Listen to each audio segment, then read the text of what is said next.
special thing for you and for me. Just be kind.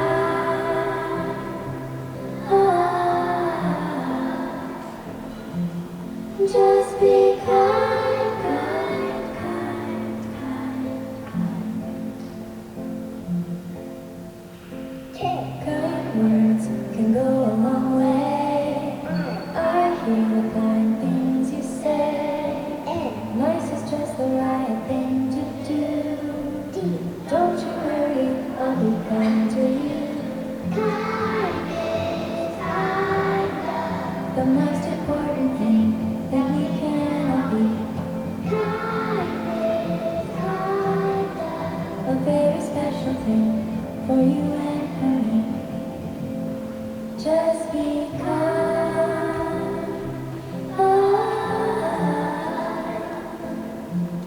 Just be kind, kind, kind, kind, kind. I might say you're good.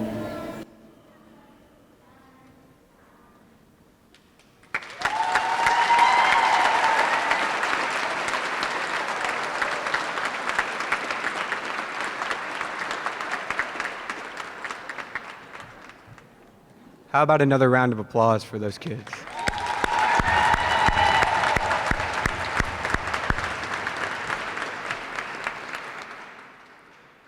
Good morning. Welcome to our 2025 Youth Children's Advocacy Day. Thank you all for coming. My name is Zachary Crouch. Words can't describe the way that it makes me feel to see this rotunda packed full of youth advocates and elected officials here today to show us that we matter.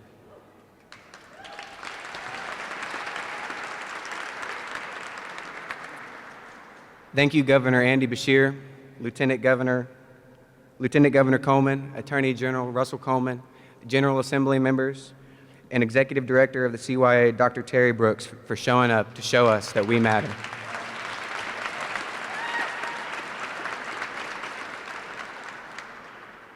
You know, the best way to open up a speech is with a catch, and the number one catch is always a joke. But what we're here for today isn't a joke. It's not a joke because nicotine products affect more than just our friends, our families, and the people that we see every single day. Even though that the number of youth who use nicotine products has went down slowly over the past few years, the number that is still there is still a concern. 43% of youth who use nicotine products report getting it directly from the store. Even though that sounds like a whole lot of negative, there are some positives. The CDC's National Tobacco Survey shows that the 2.2 million middle and high schoolers are using nicotine products in 2024, which is a decrease from the 2.8 million middle and high schoolers who are using nicotine products in 2023. That is a significant drop in the amount of youth who are using nicotine products in our Commonwealth. That shows us that what we do daily as youth and elected official advocates makes a difference.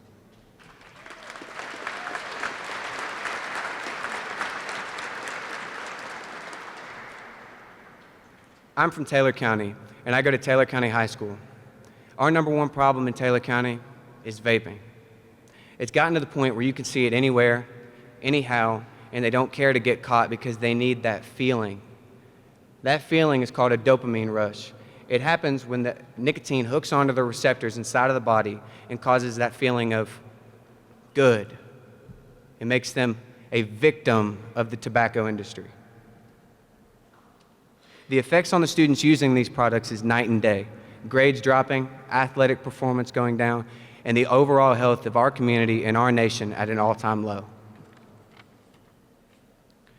My advocacy journey started watching my father, Bruce Crouch, a retired law enforcement officer, go through the drug epidemic and opioid epidemic in our Commonwealth. His theory has always been to swim upstream, and for the longest time I didn't understand what swim upstream really meant. To swim upstream means to challenge the advocates in the room, the youth who can make a difference and can start a new generation for our nicotine crisis and how to stop it at a young age. This guided me to join the Taylor County Youth Coalition and become the vice president of the Youth Coalition. at my school. Through this coalition, I learned how to educate and advocate my community members and legislators who are in session to help them understand what we see. Through that coalition, I was offered the opportunity to open the Children's Advocacy Day through the Kentucky Youth Ambassadors Program, administered by Crystal Willis. Through that,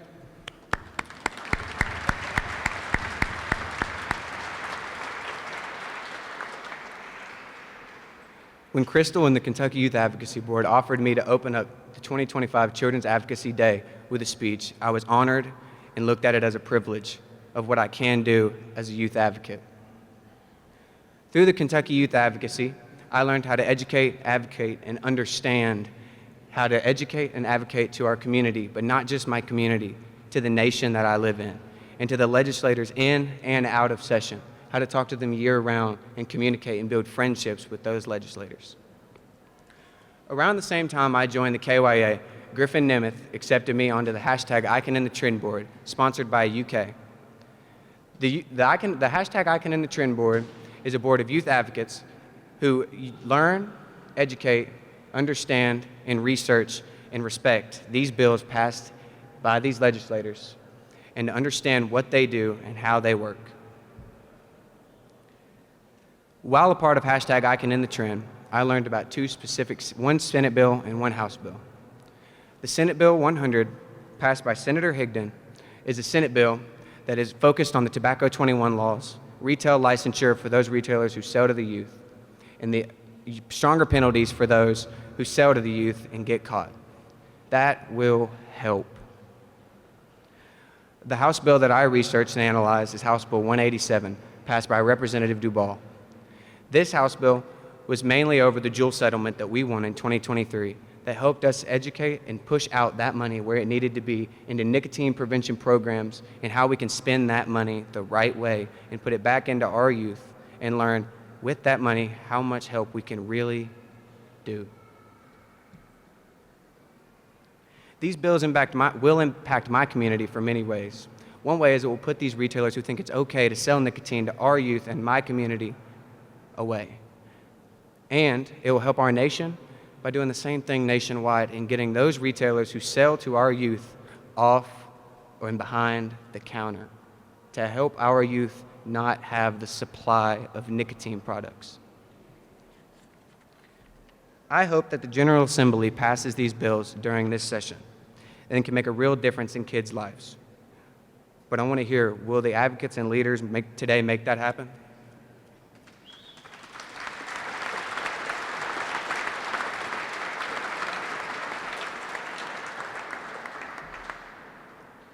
Children's Advocacy Day is all about children and how we can outreach their voices to our legislators and for our nation. That is the whole idea. And I love the fact that we get that opportunity and that we can respect these bills and things passed. Our voices matter today. Join me in making everybody here hear our voices. Repeat after me. I am Kentucky's future. You are Kentucky's future. We are Kentucky's future. I am Kentucky's future. You are Kentucky's future. We are Kentucky's future. I am Kentucky's future.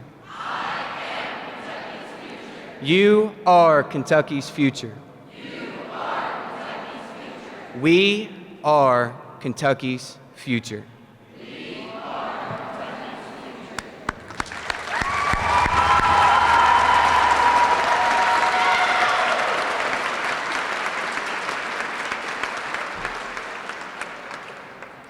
That is my story, my reason, my why.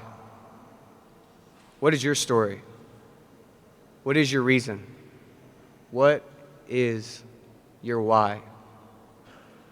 Thank you guys for your time. I'll hand it over to Kelly Pullen for some more remarks.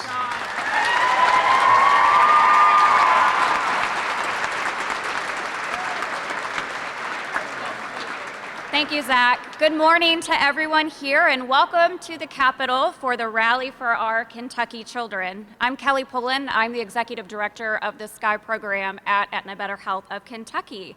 And we are so proud once again to partner with Kentucky Youth Advocates as the signature sponsor of today's event.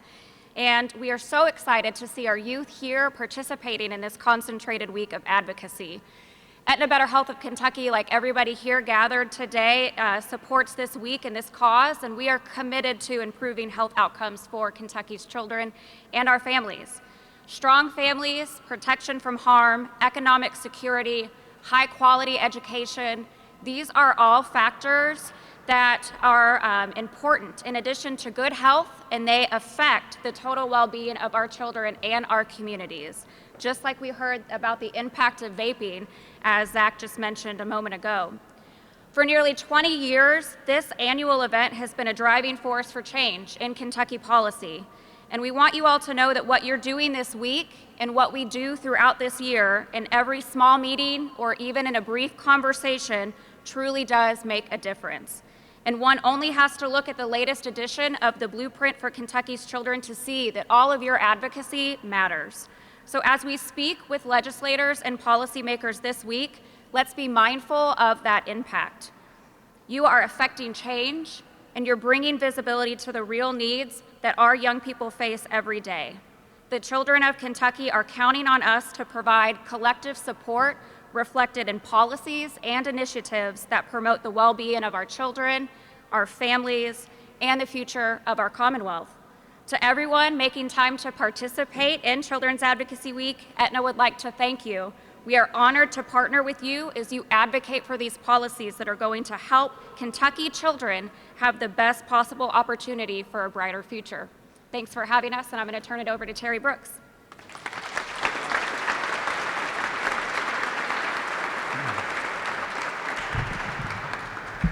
Thank you, Kelly. Good morning.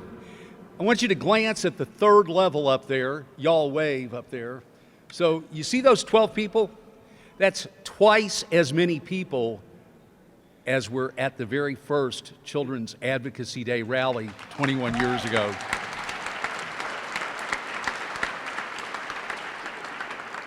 I want to frame my message today by telling you about R.U. Darby. It was 1840. R.U. Darby was a successful business leader in Boston. His uncle was a slightly less successful business leader in a frontier town called San Francisco. And he had heard about it for years from Native Americans, from Mexican farmers, from some of the original settlers in that area of California. They kept telling him there was gold in them there hills.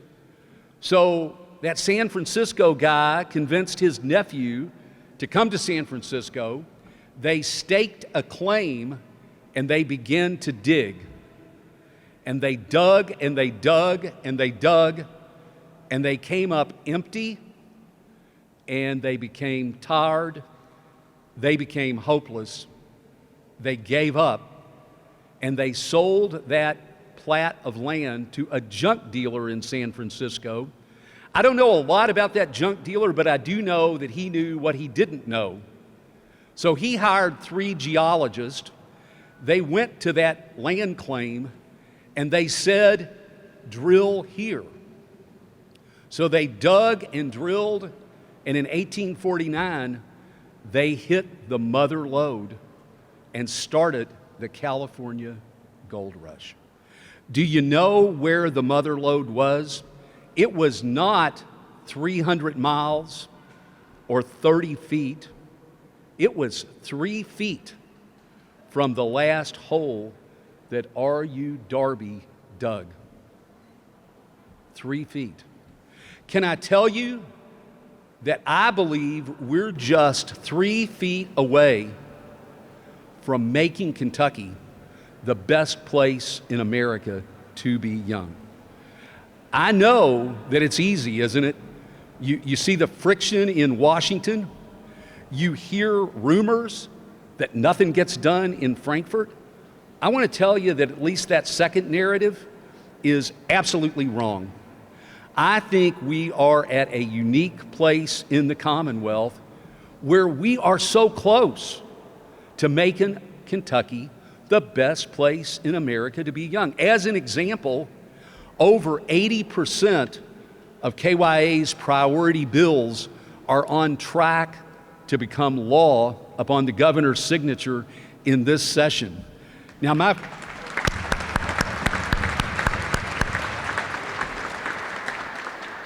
friend Barry Dunn is apparently the nation's top Little League third base coach. And I don't know as much about baseball as he does, but Barry, I think if I told you that I got 8 hits in 10 tries, you're going to tell me where the Hall of Fame is, right? Okay, so we're there. And let me tell you why. Again, I want to tell you about a narrative that you don't hear enough. I am convinced that we have an unusual array of constitutional officers represented here today. General Coleman and Auditor Ball has staff here. You're going to hear from these folks later, but we have a Senate and a House who does care about kids, and there is no question that we have a governor who cares about kids.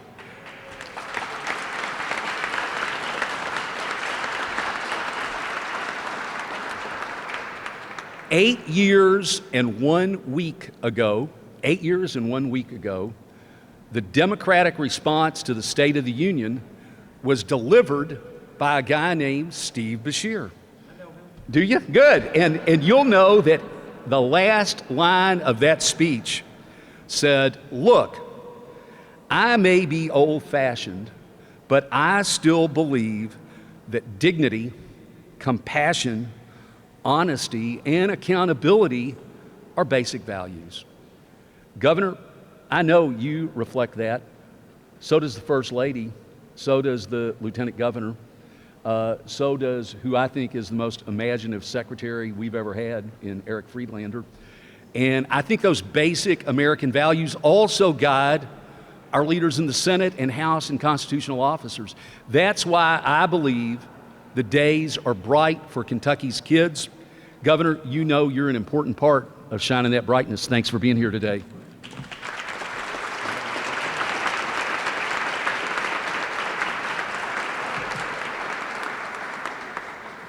What a great way to start off today.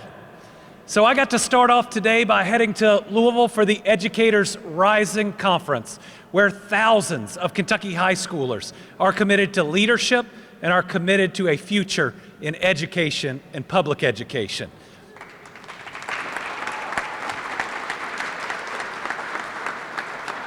And now, to be here with so many people committed to a brighter future for our children is something truly special. And welcome to your Capitol Rotunda. I want to thank Terry for that introduction and for kindly mentioning my dad. I continue to believe that Steve Beshear is the second best Governor Beshear that this Commonwealth has ever had.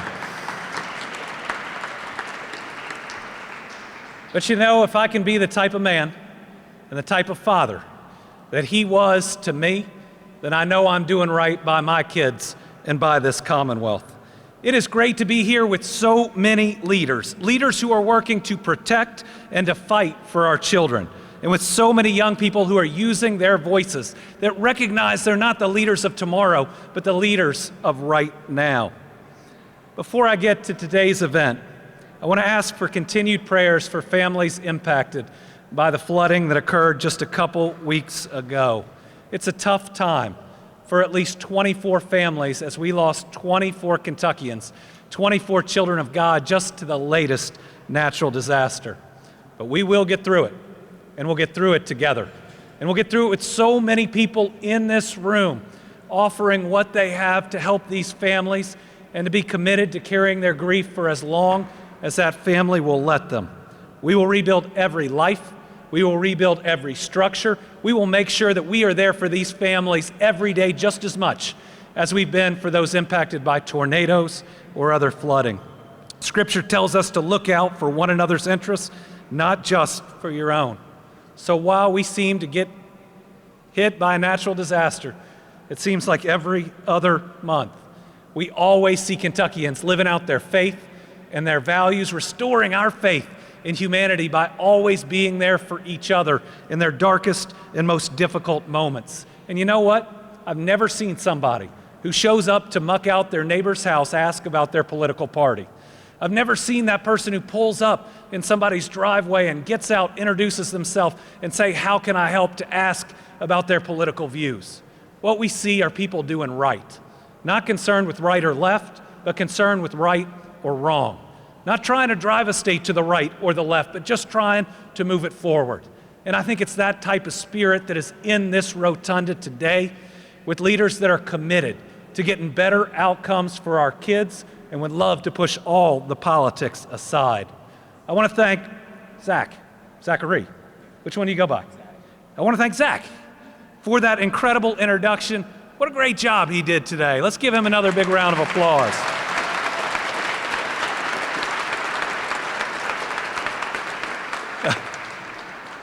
It ain't easy to get up and speak in this rotunda. But Zach got up and he talked about something from his heart, and he showed leadership. He showed leadership in taking on an issue that is impacting his fellow classmates, taking on an issue that's impacting the health of so many of our young people. I want to thank the First Lady for all of her efforts in lifting up Kentucky's children. And how about our Lieutenant Governor, Jacqueline Coleman, the highest elected educator in state government.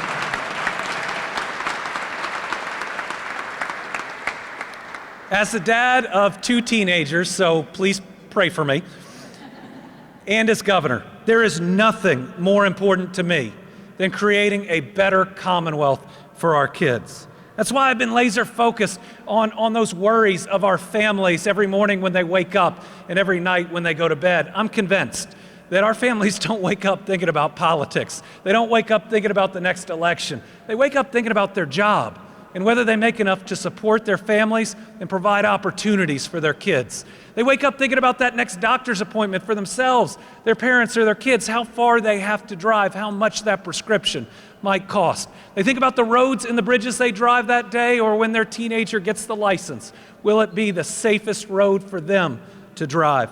They wake up thinking about the school they drop their kids off at, and being thankful for every educator out there who works so hard every day for our kids.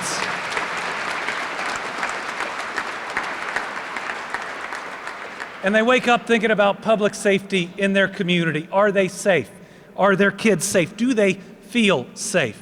It's when we address these core concerns of our families that we can provide true stability, that we can hopefully stop some of the trauma that we see before it happens. When we make sure every family can get by and doesn't have to worry about the day-to-day, the bills at the end of every month, is when we can move from taking some of the strides that Terry Brooks talked about to creating a Commonwealth that supports every single Kentucky kid. The good news is we've made some progress. And it's thanks to so many of the partners and heroes that are in this rotunda. Today is another opportunity, though, to step up and to do better. Every day that we have one child that's harmed, one child that's not neglected, one child that doesn't get every opportunity that they should, is one day that we must and that we have to do better. We've got to fight for a future where all of our children grow up in safe and healthy environments, a Kentucky where no child ever suffers. While there's always more to be done, I want to talk about a couple things that I'm really proud of. As Attorney General, my team arrested more child predators than any other in history.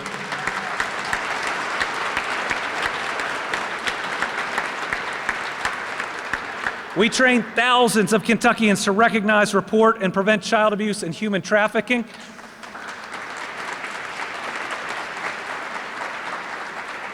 This work has been taken up by the Kentucky State Police, and at tomorrow's Team Kentucky Update, we're going to talk about their great work and how many people that it's helped. As governor, I've been proud to work with the legislature to sign multiple bills into law that go after abusers. As AG, Brittany launched the Hope Gallery to make sure that all children, especially those that had been through trauma, had their voices heard and themselves seen in this Capitol. that no matter what they'd been through, they would see that we view them as such critical children of God and wanted to provide them with that experience to open up a gallery right here in Frankfort. And I think about this past session, where we passed a new law that helps better protect our military children and our families. We've also worked hard to secure necessary raises for our social workers that are out there protecting our kids every day.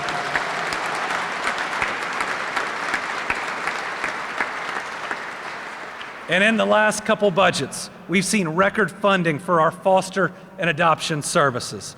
We've launched a new program to help provide nutritious food during the summer. We're one of the first states to do this, and we're helping to fill the meal gap by last summer, providing 450,000 children meals while they're not in school. We've announced millions of dollars to expand school-based mental health resources because it's okay to not be okay. And this is probably the hardest time, at least in recent history, to be a kid or a young adult growing up in this world. I've signed legislation that allows students to take mental health days because our mental health is just as important as our physical health. And we recently announced the Team Kentucky Child Care Pilot Program, where we're going to try to prove that you can do child care right here for state employees in Frankfort and encourage so many others to do it across the state. Together, we're stepping up by trying to create the economy that can provide the opportunities our kids deserve. And over these last 5 years, we've broken every economic development record in the books. We've broken the record for private sector investment, for new jobs, the best 3-year average for wages. We've broken our export record and even our tourism record. That's why we're talking about this new Kentucky home, one where we can leave the stereotypes of the past in the past, one where we can create brighter opportunities. But to create that new Kentucky home, we got to be more than an economic leader, we got to be a moral leader. And that starts with how we look out for our children and believing that every single one of them deserves the very best. At the same time, we've worked in every community to expand health care, but let me tell you folks, half of the children in this Commonwealth are covered by Medicaid. We must protect Medicaid from the federal or state government cuts.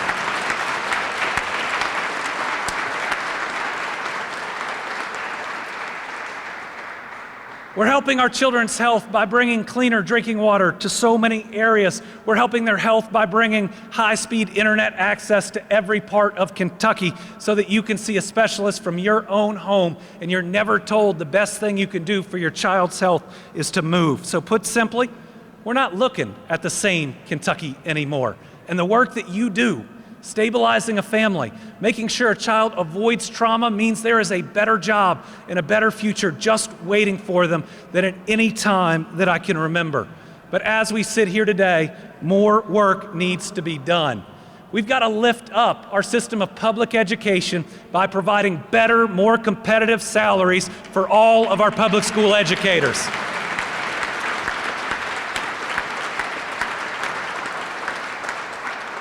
To reach our potential, we must enact universal pre-K for every 4-year-old across the Commonwealth of Kentucky.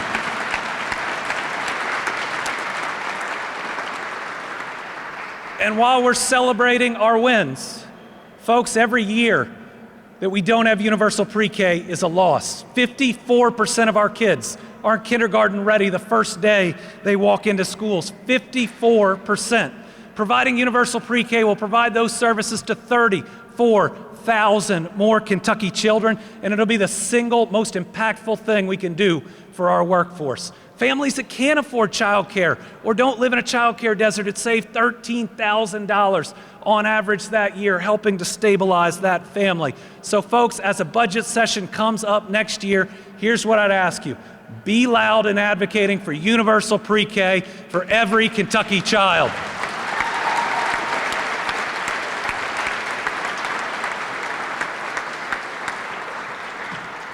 And finally, thanks to the work of everybody who's gutting it out for the inches that become the feet, that become the miles of progress. You might not see every single day the face of a child or multiple children that you're helping, but I promise you, we're making gains.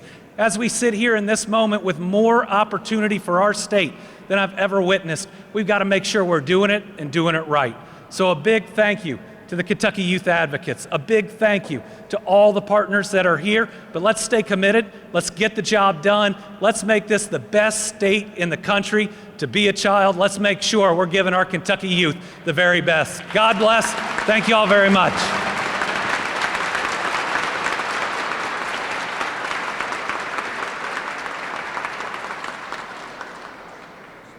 All right, thank you so much to the governor for joining us today and for all of you as well, because this is an incredible turnout. What we want to do now is to shout out some of the youth groups that were able to join us from all across the state today. So what I want to do is when you guys hear the name of your organization or your school, I want you to make a lot of noise, like be really, really loud so everybody in the Capitol can hear us. All right, so joining us today, we have the Girl Scouts. All right, Home of the Innocents, Taylor County Youth Coalition, yes. The Home of Opportunities and Dreams, Leestown Middle School, woo! All right, More Than a Smile Foundation, Pulaski County High School, okay, University of Kentucky Appalachian Health Students. Okay. Wanda Joyce Robinson Foundation. And then YMCA of Greater Louisville. All right, and Children's Advocacy Week would not be possible without the support of our many sponsors, including our signature sponsor, Aetna Better Health of Kentucky. We also have our strategist sponsors, the Hager Foundation and Save the Children, and as well as many of our advocate and partner sponsors who are listed on our signage. So without all of you today, this critical week of advocacy could not be possible. So thank you all, and I'm going to hand it back over to Terry Brooks.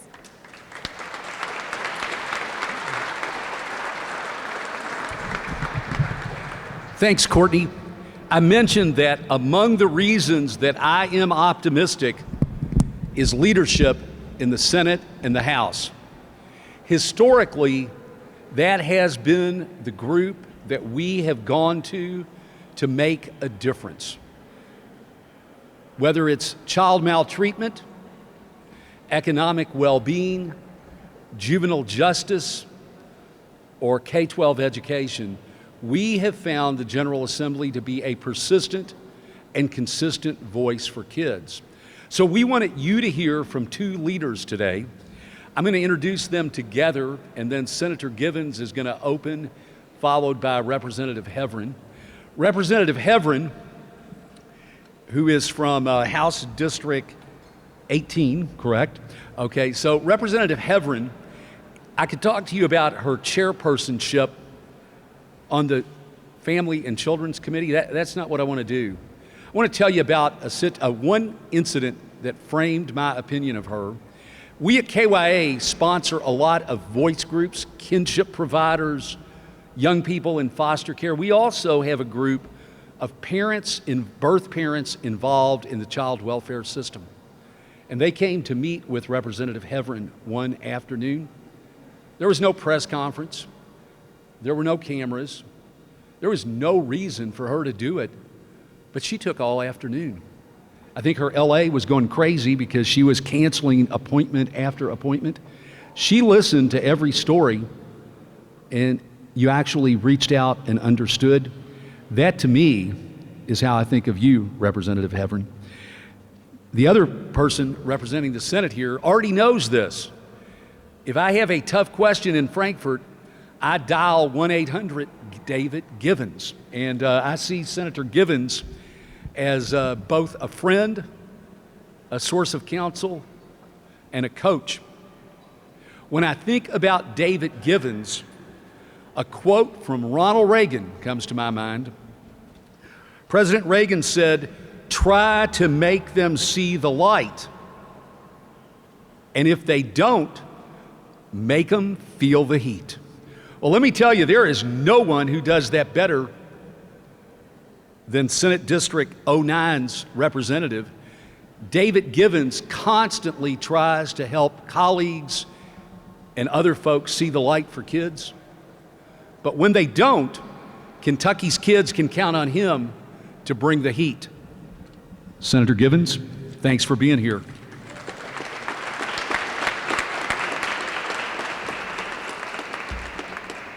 Terry, thank you, and what a pleasure and an honor it is to be here. And I want to ask this question broadly, but specifically to the young people that may be listening. For how many of you is it your first time to visit the state capitol? Raise your hand if it's your first time to be here at your state capitol. Welcome to your state capitol. We're honored to have you here. Thank you. So something you need to leave knowing, and especially for the young people, you need to leave knowing that in 1906, you would be standing in the middle of a cow pasture. This building was built in 1906, and I share that with you because it ties back to something Terry said a moment ago. In 1906, even though that children's issues were a top priority, there was no voice for them. There was no unified voice for the needs of our young people across the Commonwealth until KYA stepped into the space almost 20 years ago. So let's do a round of applause for all the leaders with KYA and for Terry Brooks. Thank you.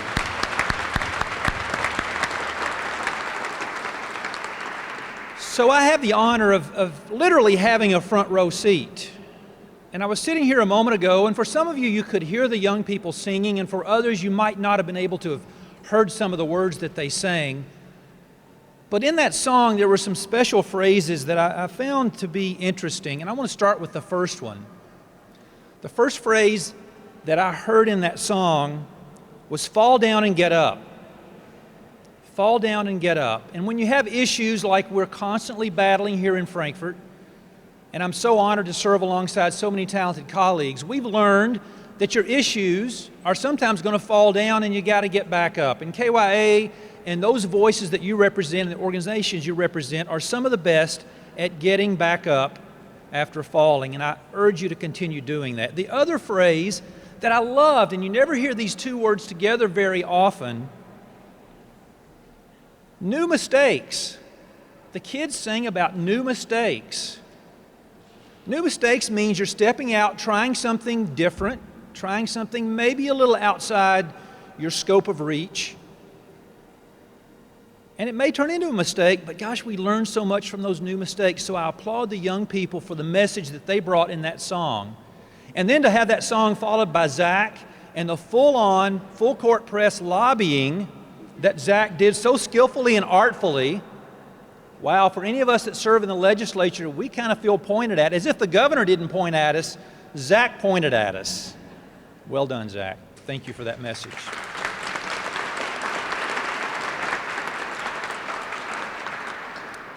So I'm going to be brief, and I'm going to close with the thought that Terry reminded me of that's so vitally important. And that thought turns into two pieces. The first being voices matter, and your voice matters a lot. Terry jokingly said, and I don't know that he was joking, when he said there were 6 people here the first year that they did this. This is a lot more than 6 people. These voices matter. And these voices come together to coalesce around the way that we treat the most vulnerable among us. We're thrilled and honored to have your voice in this space doing the work it does. To that thought, though, I want to close with, on that theme of voices matter, another charge that I think is really important. When we talk about voices mattering, I've discovered over time that each of us in this room, whether you're younger or you're older and wiser, let's say, you have a magic power. You have a magic power in that voice of yours. And this is not something government can do. This is something only you can do, regardless of your age. The magic power is in your voice is to see something in someone else that they don't see in themselves. You have the chance to help create a new reality for a young person or a colleague or a friend. Offer to see in them something they don't see in themselves. See a special talent, see a special gift. See the chance to invite them here next year with you to lobby on these issues. Because when you see a special gift in someone else, you give them the chance to live into that. And that's a magic power that all of us have the ability to give. Go and enjoy the day, celebrate that voices matter, celebrate the work of KYA, and thank you for your leadership in your home communities.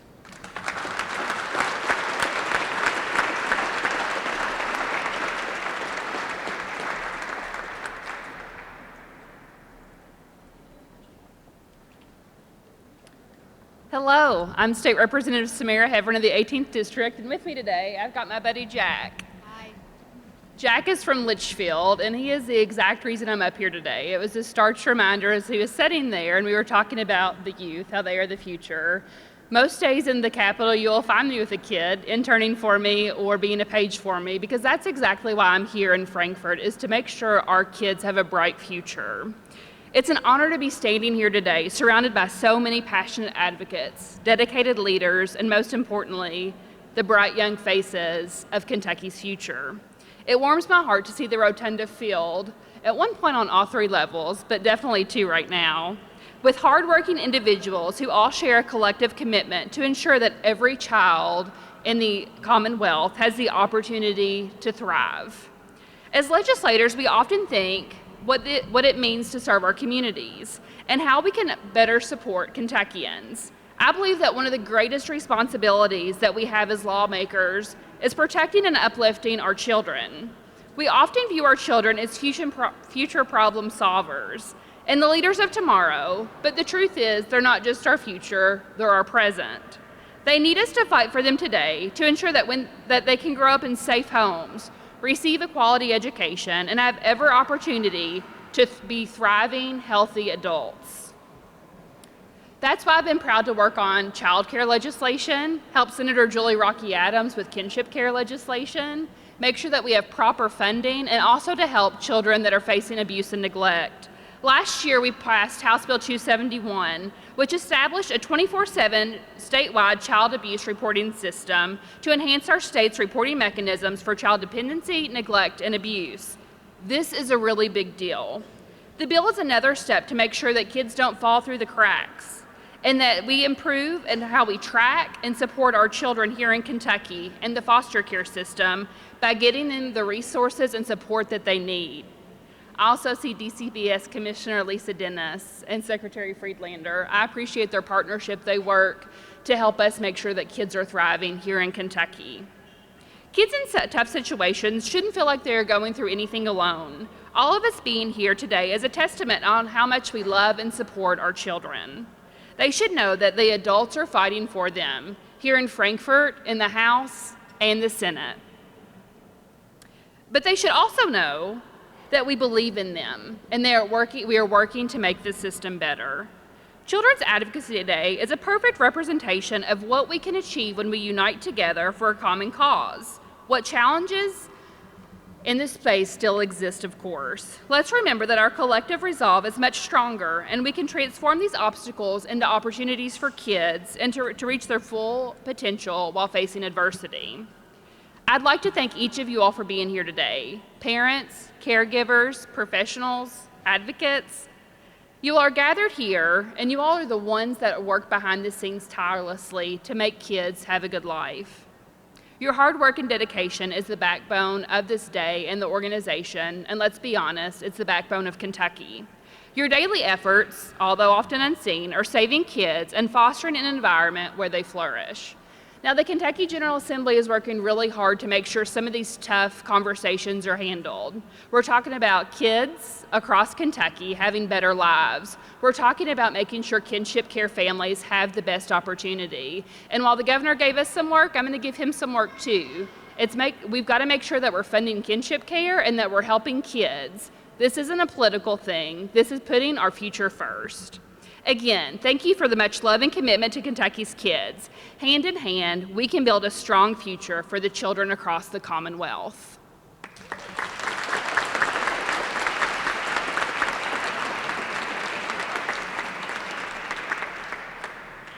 Thank you so much to Senator Givens and Representative Heavrin.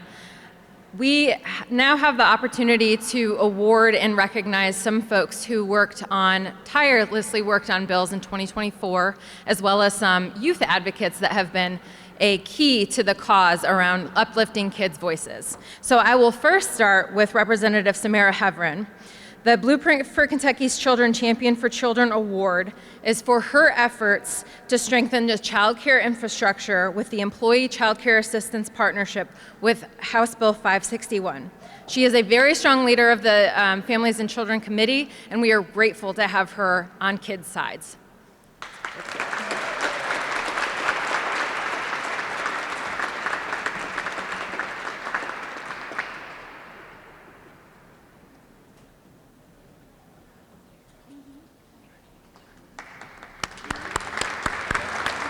Big thanks to Jack for stepping in there. All right, our next award is for Representative James Tipton and Katomi Yokakura for their persistence on legislation to prevent educator sexual misconduct and hold perpetrators accountable. And as a college student, Katomi bravely shared her story and her lived experience with the issue and continues to do research and advocate for the safety of all Kentucky kids. Now, while Representative Tipton is busy working on legislation right now in a committee, we do hope to see House Bill 36 reach the finish line during the legislative session.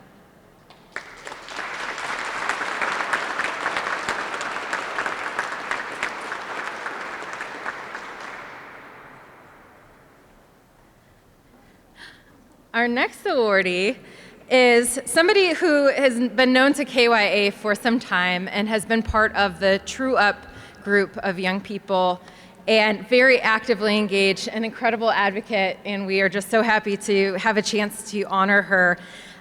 She has openly shared her experience in foster care in order to advocate for better outcomes for youth, and Tia Humphrey has become a leader in child welfare advocacy as she speaks up for those with similar experiences to her. Please give a round of applause to Tia Humphrey.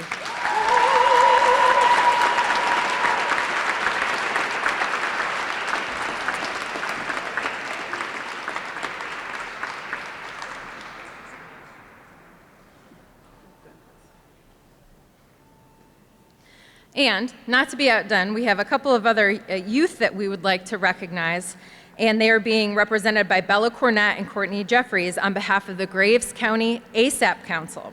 With a focus on substance abuse prevention in their community, Graves County ASAP has been a key partner in elevating youth voice in anti-vaping, substance use prevention, and other community-based health advocacy.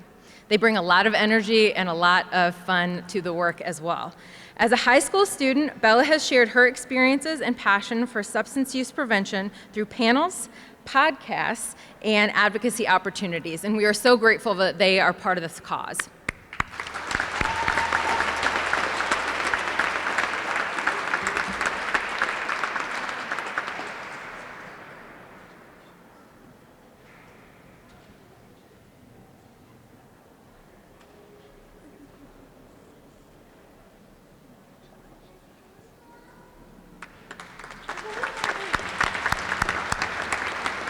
And we have one more award to present, and my friend Barry Allen will come up and do that presentation.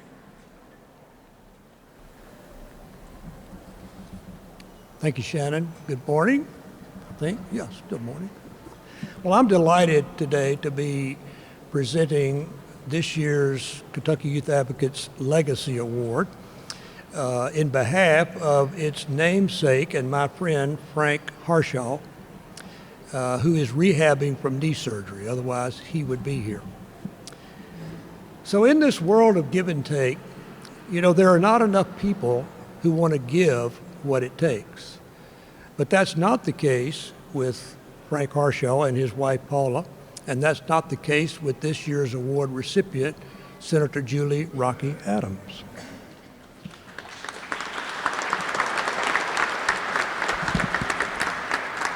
So listen to this.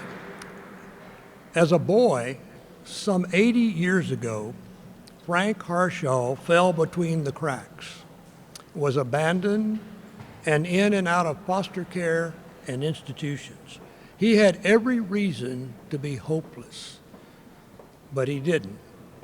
In fact, Frank rose above his circumstances and became a very successful business leader in the heating and cooling sector, and more importantly, began to give what it takes in terms of his time, his talent, and his treasure as an advocate and catalyst to combat poverty and policy-based reform around child welfare.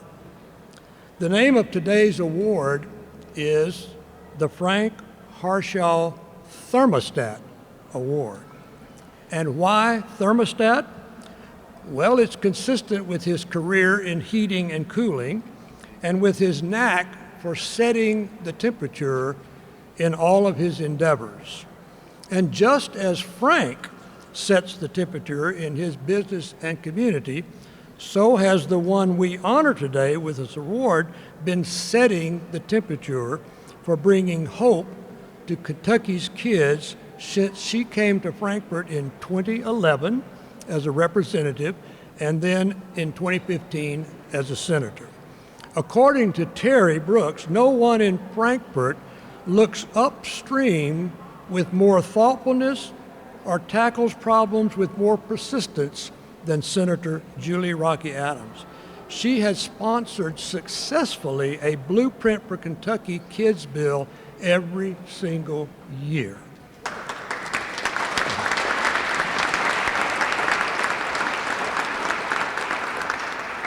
She gives what it takes. So how worthy you are to receive this award, and Senator Givens, one of your biggest fans, is going to help me present this award. So let's show our admiration, appreciation, and affection to her for setting the thermostat at just the right temperature for the future of our children.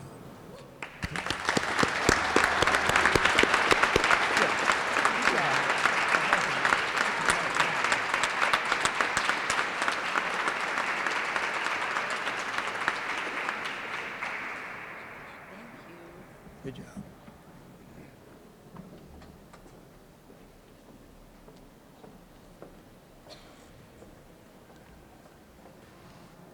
Good morning, everyone.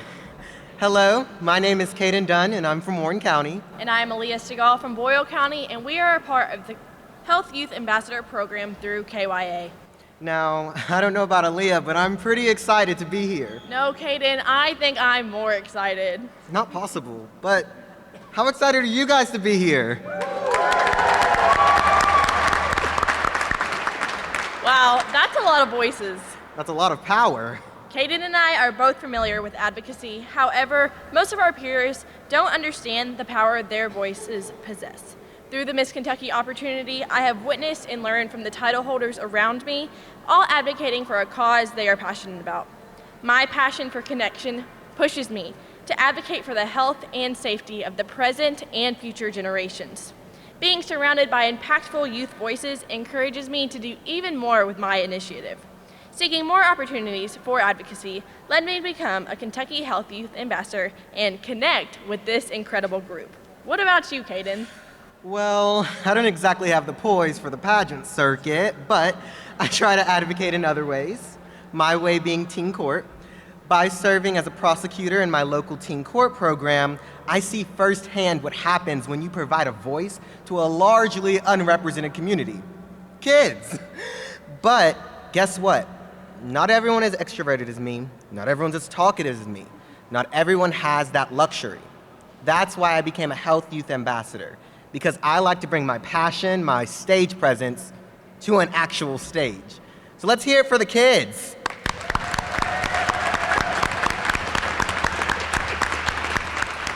Whether you're a current or future advocate, you can use your voice to advocate for others. As we wrap up today's rally, we encourage everyone to find their passion and advocate for Kentucky's kids.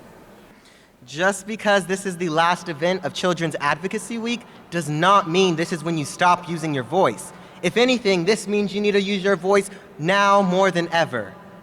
Don't forget to visit the Kentucky Youth Advocates website and social media to learn more about events taking place this week the current blueprint for Kentucky's children policy priorities, and even how to connect with your local legislators. Thank you, advocates and leaders, for showing up for us kids today and every day. Wait. I don't know. That just doesn't seem like enough energy for me. What about a chant? Yeah. I like that. Vote for kids! Vote for kids! Vote for kids! Vote for kids! Vote for kids! Vote for kids! Vote for kids! Vote for kids! Thank you so much for having us today.